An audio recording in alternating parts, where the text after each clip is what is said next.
merefleksi diri.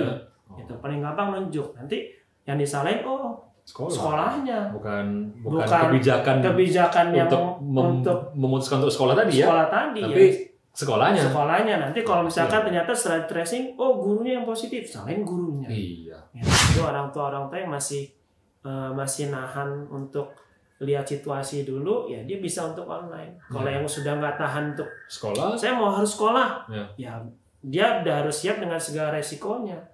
Bahwa anak dia sekolah, bahwa saat anak dia masuk, ya dia udah harus siap bahwa ya ada resikonya, mungkin dia bisa positif. Iya betul.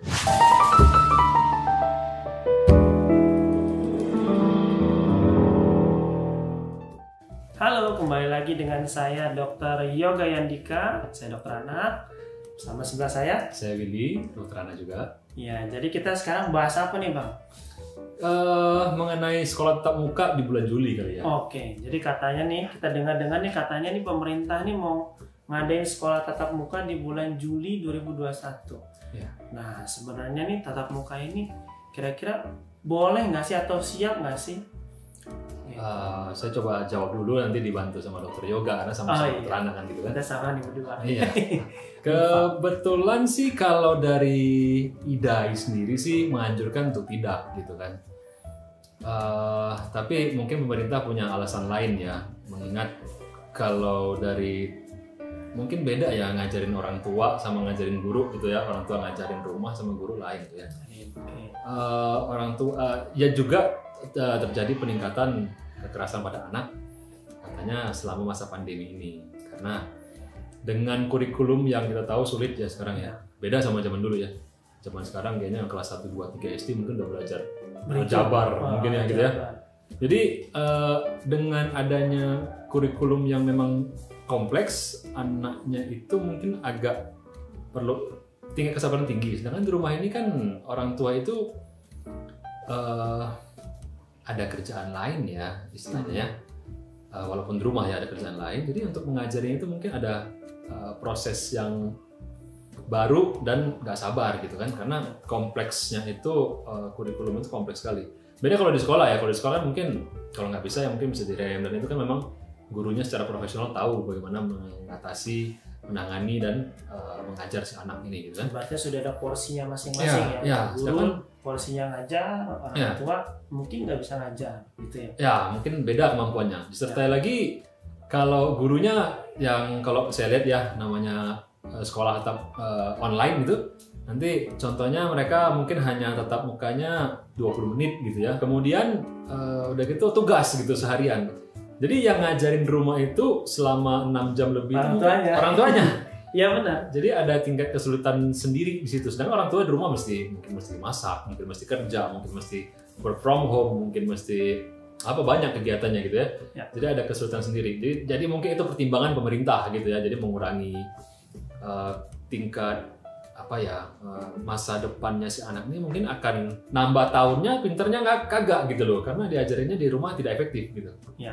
Mungkin itu, tapi dari idenya dari segi kesehatan terus terang kayaknya belum terlalu aman. Jadi ya ini ya masih kontroversi sih sebenarnya ya. Iya, jadi kalau misalkan kita bilang sekolah tatap muka atau kegiatan belajar mengajar dengan offline, ini kalau misalkan anak, ini kalau pengalaman pribadi ya, misalkan saya sekelilingnya banyak nih ponakan yang belajar online, rata-rata memang kalau dari pengalaman kita selama udah setahun kan, ini udah setahun nih kita pandemi, rata-rata memang anak itu pada saat dia lagi kegiatan belajar mengajar online, dia fokusnya itu cuma 5-10 menit aja dok. Iya betul. Gitu. Setelahnya baru dia entah dia posisinya tadi ini depan nih laptop atau iPad atau gadget apapun, udah 10 menit dia udah rubah posisi, udah tidur, udah duduk, nah, sehingga memang dari segi kegiatan belajar mengajar memang tidak begitu efektif.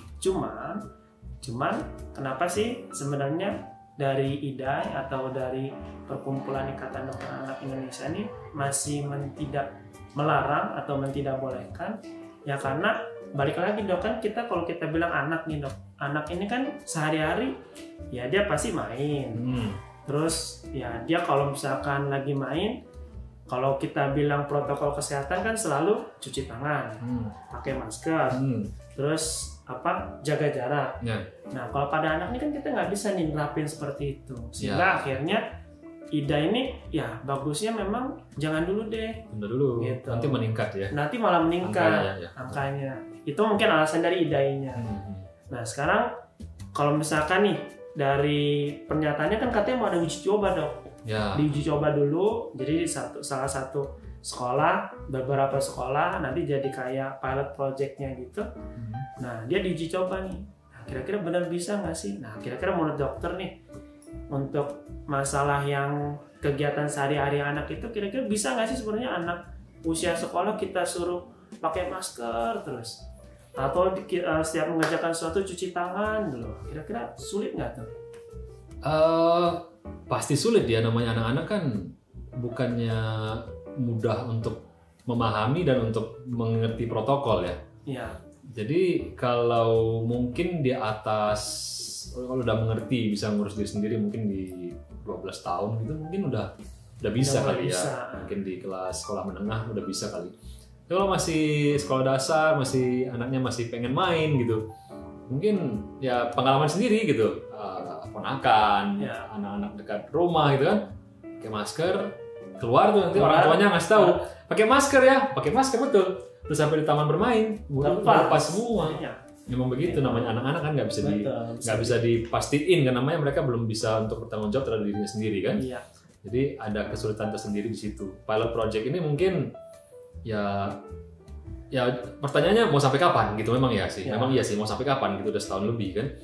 Anak-anak ini kan diharapkan proses belajar mengajarnya jalan, tapi ternyata nggak efektif. Jadi generasi yang sedang sekolah ini ya pendidikannya memang nggak sebaik yang mungkin sebelumnya yang belajar langsung tatap muka. Betul. Nah kalau misalkan nih kan kira-kira nggak bisa nih atau sulit dilakukan. Nah kalau misalkan anak nih, misalkan di pilot project ini udah jalan, terus pada saat sudah jalan sebenarnya apa sih yang dibutuhkan untuk sekolah tersebut? Kira-kira kalau misalkan mau mengerjakan nih, mereka harus nyiapinnya apa aja tuh gitu, supaya proses belajar tatap muka secara offline atau tatap muka langsung ya minimal bisa berjalan dengan cukup baik. Kira-kira apa sih akomodasi yang harus disiapkan gitu?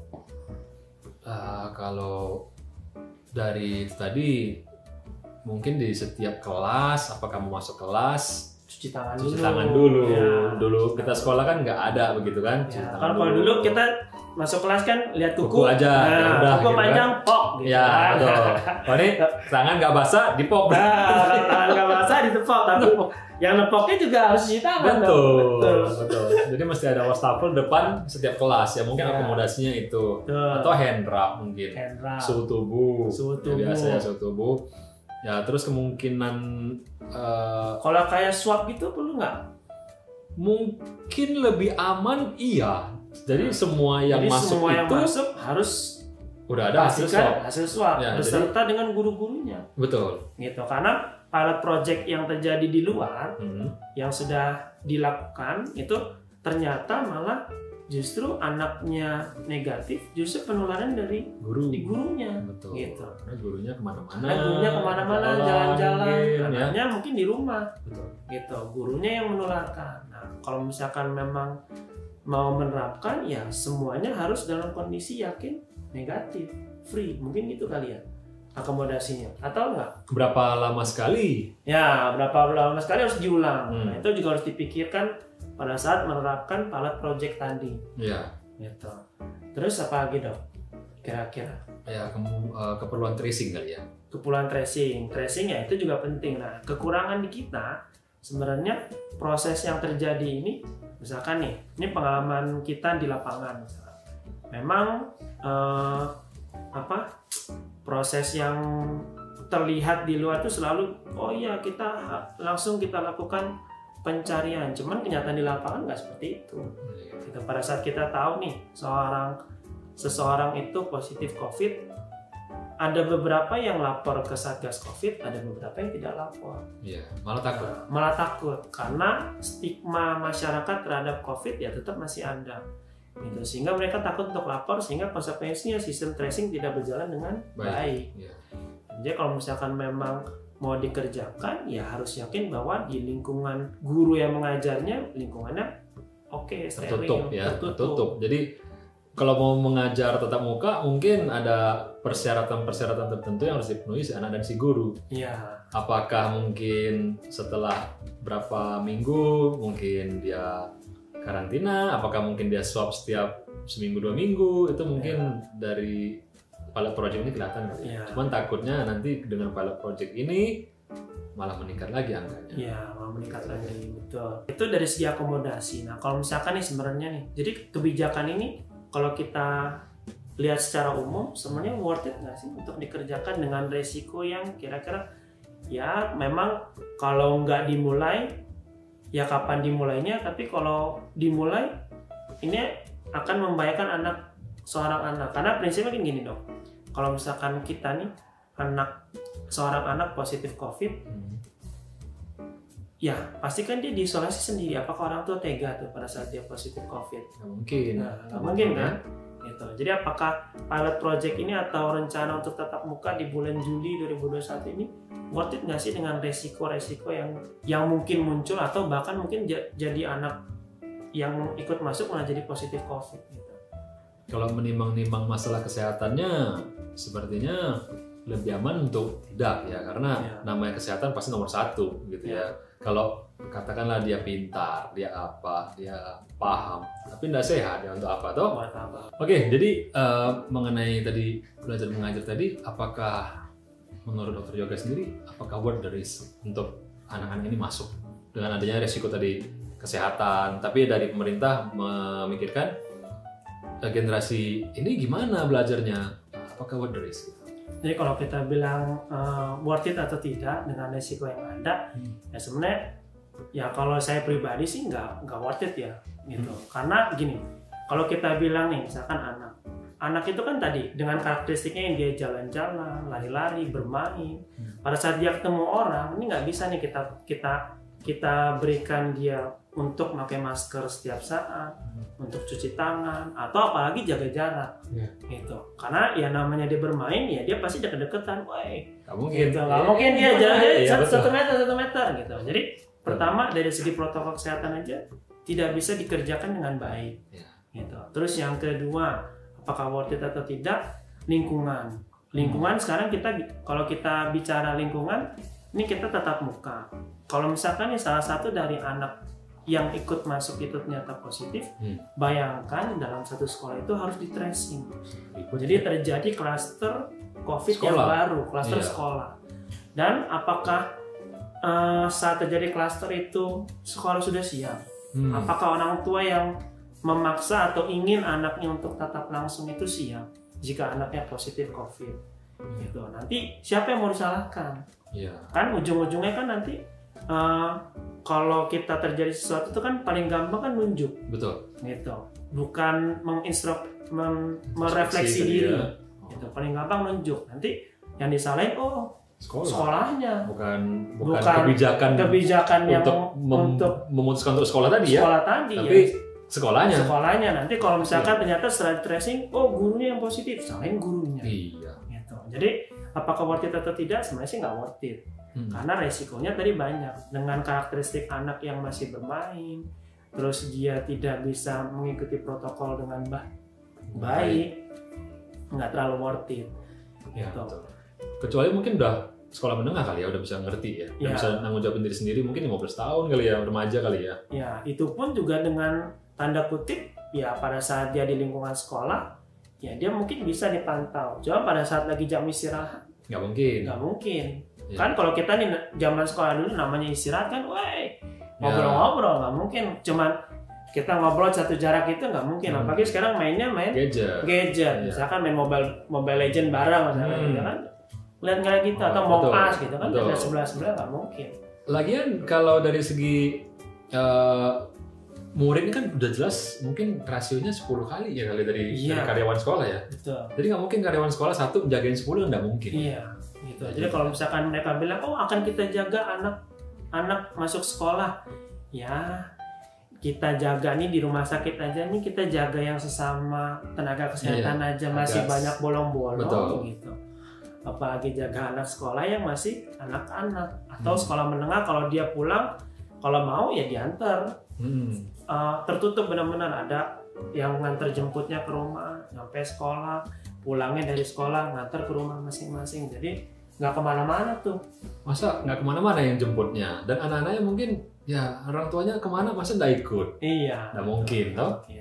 Jadi dengan adanya tadi resiko yang mungkin lebih banyak resikonya daripada keuntungannya kali ya. Iya. Apakah menurut dokter Yoga sendiri gimana? Apakah urgent tadi untuk di bulan Juli ini percobaan untuk kegiatan belajar mengajar offline dan tetap muka? Sebenarnya sih nggak terlalu urgent dok, karena gini, pertama kalau kita bilang angka kejadian COVID ya tetap masih ada. Kita meningkat sekarang ya? Malah meningkat. Terus kalau misalkan dibilang untuk, kan istilahnya kan kalau sekarang nih harapannya game changer itu kan vaksin. Ya betul. Nah sedangkan game changernya aja belum selesai semua nih jalan. Gitu. Jadi kalau memang urgent sekali sih kayaknya enggak. Yang urgent itu sebenarnya adalah tingkat kestresan orang tuanya. Jadi mungkin titipannya orang tua yang sekarang sedang mengajar anaknya untuk belajar tatap muka secara online, ya memang harus lebih sadar, harus lebih sabar. Karena prinsipnya gini, kalau kita mau supaya anak kita ini tumbuh dan berkembang dengan baik, prinsipnya bukan kita cuman hanya ada untuk anak, tapi harus bersama dengan anak. Seringnya orang tua zaman sekarang atau orang tua sekarang dia cuman ada dengan anak dong. Jadi anaknya online, ya orang tuanya juga ada aja di situ, cuman dia nggak bersama. Harusnya kalau pas lagi belajar online, ya dia ikut bersama. Saya rasa anak yang belajar bareng dengan orang tua dia akan lebih mudah belajarnya dibandingkan dengan belajar dengan orang yang tidak begitu dia trust. Betul. Tapi mengingat kurikulum tadi beda ya. Apalagi orang tua sekarang kan kurikulum lama ya. Jadi dengan adanya misalkan kelas 2, kelas 3 udah aljabar, mungkin bahasanya perlu bahasa-bahasa tertentu yang dipelajari. Nggak semua orang tua ini kan fasih begitu ya. Iya, betul. Jadi ada juga kali di situ menjadi gap problem ya. Gap ya. Jadi apa yang mau dimauin sekolah sama kemampuan pengajaran di rumah nggak nemu gitu loh. Apalagi si orang tua berpikir, ya anak saya kan harusnya sekolah, diajarin di sekolah. Iya. Dan ini saya bukan guru. Iya, saya bukan guru dan saya bayar untuk ini. Iya. Masa saya lagi yang ngajarin gitu kan? Ya mungkin ada komplainan dari beberapa teman saya yang udah jadi orang tua ya begitu. Iya. Kita bayar, kita yang ngajarin, terus pakai marah-marah kan anaknya nggak bisa besok dikumpul. Oh iya benar. Ya kan? Ya, dan itu kan cuma sehari tuh PR-nya ya. tuh. PR-nya sehari, besoknya kasih PR lagi. Karena kan dari sekolah berpikir banyakin di rumah. Ya harusnya banyakin pekerjaan rumah PR. Kalau kita dulu kan PR-nya itu kan untuk review ya. Kalau sekarang malah jadi tugas gitu. Untuk belajarnya. Iya. Ya memang ya untuk kondisi seperti ini kalau dibilang urgent sih nggak urgent. Ya. Gitu ya, sabar-sabar dikit deh. Gitu. Nanti kata misalkan tetap jadi nih pilot project bulan Juli gitu ya. Kira-kira orang tua sebagai dokter lah atau pengalaman dari teman-teman, kira-kira pantas nggak kalau orang tua itu mempercayakan 100% gitu loh ke sekolah? Ini anak saya sekolah, diajarin dengan harapan ilmunya dapat, tapi nggak bawa resikonya gitu. Pantas nggak misalkan orang tua itu 100% percaya penuh gitu? Kalau saya pribadi dok, kalau misalkan itu anak saya atau itu keluarga terdekat saya, pasti saya akan bilang mending di rumah aja dulu nih. Gitu. Meskipun memang protokolnya ataupun kegiatannya sudah diatur sedemikian rupa supaya terjadi resiko penularan jadi lebih rendah, ya cuman dengan tadi karakteristik anak, terus lingkungan di sekolah, ya kalau saya pribadi sih saya mungkin tetap akan di rumah dan harusnya dikasih pilihan nanti siapa keluarga orang tua yang mau untuk offline, siapa yang mau untuk online. Jadi nggak semuanya harus masuk gitu. Sehingga tetap ada pilihan. Jadi orang tua yang masih nahan untuk lihat situasi dulu, ya dia bisa untuk online. Kalau yang sudah nggak tahan untuk sekolah, saya mau harus sekolah, ya dia udah harus siap dengan segala resikonya. Ya. Bahwa anak dia sekolah, bahwa saat anak dia masuk, ya dia udah harus siap bahwa ya ada resikonya, mungkin dia bisa positif. Iya betul. Gitu. Sehingga nanti dia berpikir nih, orang tua yang membolehkan anak ke sekolah nih, wah, gitu. Namanya penyesalan kan selalu datang terakhir biasanya. Iya gitu. betul. Jadi kalau pada saat dia datang berhasil ngeliat, wah, ternyata bener harusnya saya di rumah. Nah, itu menjadi pelajaran sebenarnya. Gitu. Karena ya tadi, kalau saya sih itu dok. Kalau dokter gimana dok? Dokter belum jawab nih. Aduh, saya jadi diserang terus nih. Gantian lah ya. Jadi kalau menurut saya sendiri, orang tua kalau percaya 100%, jadi gini ya, memang namanya jadi orang tua ini pusing memang ya. Di rumah mesti ngajarin anak, tapi mesti ada tugas di rumah juga, apalagi ada yang work from home, nggak mungkin bisa hadir untuk anak 100%. Di counter ya kan? Kan? Harus bersama dengan anak gitu. Ya, tapi memang agak sulit dong. Pengalamannya begitu. Mungkin kalau dia misalkan ibu rumah tangga gitu kan, mungkin bisa lebih banyak waktunya di rumah. Tapi nggak semuanya waktu di rumah itu untuk anak. nganggur dong. Ya, gitu. Sebagai ibu rumah tangga pasti ngerti lah ya, yang nonton ini pasti ngerti. Ya masaknya, bersihin rumahnya, mungkin cucian, apa banyak gitu lah yang mau dikerjain gitu kan. Terus, nah kalau misalkan udah nih mau sekolah, udah pemerintah bilang sekolah bilang ayo kita masuk, ngasih nih anaknya, terus tiba-tiba pulang, ya kan? Tadi dokter bilang bisa jadi klaster sekolah enaknya tinggal nunjuk dengan emosi. Ya kalau misalkan hanya sakitnya cuma gejalanya batuk pilek ringan demam ya, kalau ada yang sesak, kalau ada yang mau cakep gawat gimana? Mau nyalain siapa? Apakah itu pantas? Apakah inilah gara-gara kita kemarin nyekolahin anaknya bawa dari si ini. Jadi misalkan ada sesuatu yang gawat, pantas enggak si ya mungkin yang bawanya baik-baik aja karena dia mungkin sebagai OTG tadi ya. Ya dia sebagai OTG juga akan disalahin dong. Betul. Disalahin terus jadi musuh ya gimana ya? Karena kan cenderung nunjuk itu lebih gampang dibandingkan dengan merefleksikan apa yang terjadi pada diri sendiri. Betul, nyalanya kan nanti ke sekolah. Gimana sih sebagai sekolah nggak 100% menangani anak? Gimana mau nanganin anak yang satu kelas mungkin bisa 30, gurunya cuma 1. Iya. Masa mau lihat semua? Nggak mungkin dong. Belum tentu apa juga nanti. Itu siapa namanya? Siapa namanya? Pakai masker. Pakai masker. Siapa? Ya pakai masker semua, nggak ada yang tahu kan? Iya. Kok itu mukanya sama tuh, siapa tuh? Budi atau itu? Kalau pakai joki boleh nggak dong? Pakai joki. Ya, paling itu kali dok ya. Mungkin kita udah ngobrol panjang nih tentang kebijakan pemerintah untuk anak kegiatan belajar mengajar secara offline di bulan Juli 2021. Ya, mudah-mudahan sih bermanfaat ya. Ya. Gitu. Terima kasih.